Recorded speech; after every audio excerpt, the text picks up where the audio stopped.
সম্মানিত ভিউয়ার্স, আমি আজ এসেছিলাম রংপুর জেলার চিড়িয়াখানায়।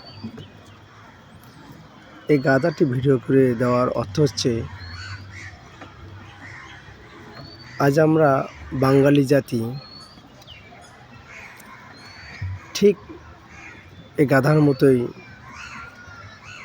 চার দেওয়ালের মাঝে আবদ্ধ। বিগত স্বাধীনতার পর থেকেই সব সরকারি আমাদেরকে এইভাবে চার দেওয়ালের ভেতর গাধার মতো আমাদেরকে বেষ্টনী করে জিঞ্জির পরে রেখে এসেছে।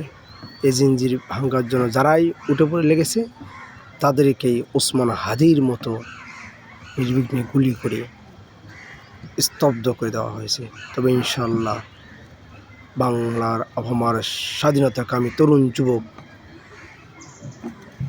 এই জিঞ্জির ভেঙে একদিন এই বাংলার সবুজ চত্বরে স্বাধীনতার ইনসাফ ভিত্তিক সমাজ কায়েম করবে ইনশাআল্লাহ।